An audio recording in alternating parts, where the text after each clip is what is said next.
found the discussion really interesting. I just had some thoughts as everyone was talking about honouring the child and honouring what they already know and what they already can do.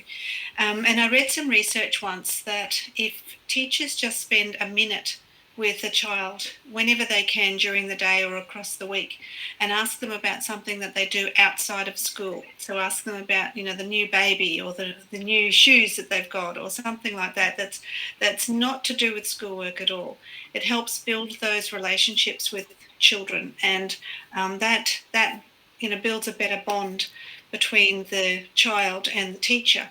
Now, in doing that, the teacher learns a little bit about the child's home life and their actual interests, the things that they like to do.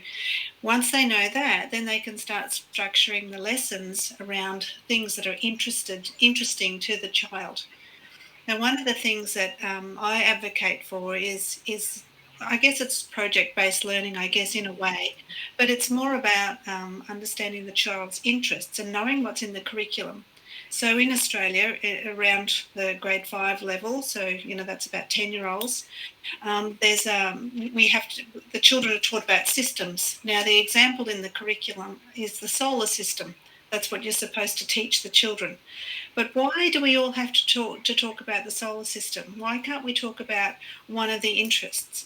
So Tripta might be interested in horses. So why couldn't she do a digestive system? I might be interested in cars, so I could do, an engine system.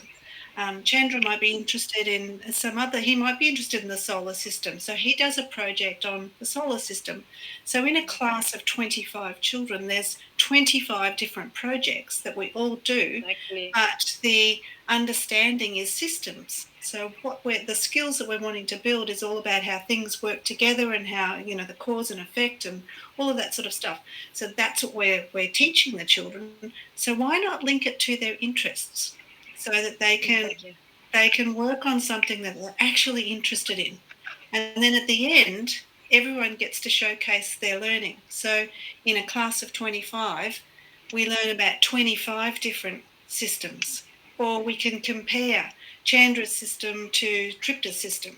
And we can make a comparison and do some, maths around that and some literacy around that. So we can integrate all of the different subject areas based on individual children's interests.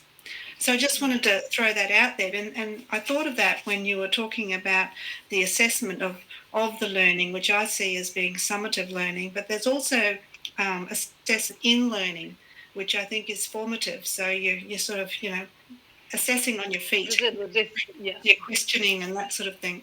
And then there's that assessment for learning, which is that ongoing planning and working with what you've got. So I think when we're looking at that project-based or that interest-based learning, we can fit in that assessment really easily because it's an ongoing, accessible thing that's happening, and it's related to the children's interests. So we're personalising the learning. Anyway, I just wanted to throw that out there and just see what you think. Thank you No, I think so it's much. interesting. Thank you. Yeah,